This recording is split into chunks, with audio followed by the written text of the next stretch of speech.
I was touching in this morning with my 16-year-old son about the shooting at the Mormon Church in Michigan because we grew up Mormon. Our family used to be Mormon. So this one hits really close to home. So I was just making sure that he was okay. And as we were talking about it, he said, the thing that bothers me is that people are talking about all of these different things that led to it. But to me, it just seems like a mental health care thing, sometimes out of the mouths of babes. And certainly we need to have conversations around the division in society. We need to have conversations around gun control. Nobody should have assault rifles. Nobody should have access to the things that this guy had access to. But here's the deal. Human beings don't have most of their basic needs met. We are living in a constant state of fight or flight and survival mode. Yeah, there's rich people out there. I have rich friends who never worry about anything. There hasn't been a day in the past 7 years that I haven't worried about basics like rent and food until just a couple months ago when my YouTube started to take off. This month was the first month that I had money in the bank for rent before the first of the month, like 2 weeks in advance. And it was such a relief. Americans, for whatever reason, have decided that we're these independent, pull yourself up by your bootstraps type of people.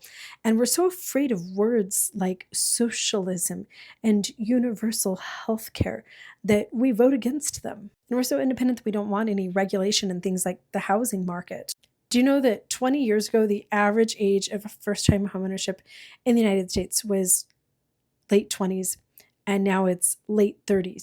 And I read one report that said that to live the life that our grandparents lived in the 1950s on like $19,000 a year, you'd have to make $400,000 today. So we can dig through all the details of why this targeted attack happened, why this shooting in Michigan occurred, and what was inside this guy's head and what was inside the guy's head with Charlie Kirk and that tragedy, what was inside the kids in the Christian school in the middle of chapel. But we're looking at the symptoms, not the disease. People don't have the basic things that they need to be okay. I didn't have medical care ever. Didn't have health insurance because we were self-employed. We couldn't afford it. My husband didn't believe in it. So I never had health care. That's one of the reasons why I have chronic medical problems. I have chronic medical problems because I wasn't able to afford medical care. I still have treatment today that I need that I cannot afford. I had life-threatening anxiety and PTSD. I tried to end my life in 2018. That's why I'm called Life Take Two. It's not some cute little fun reason.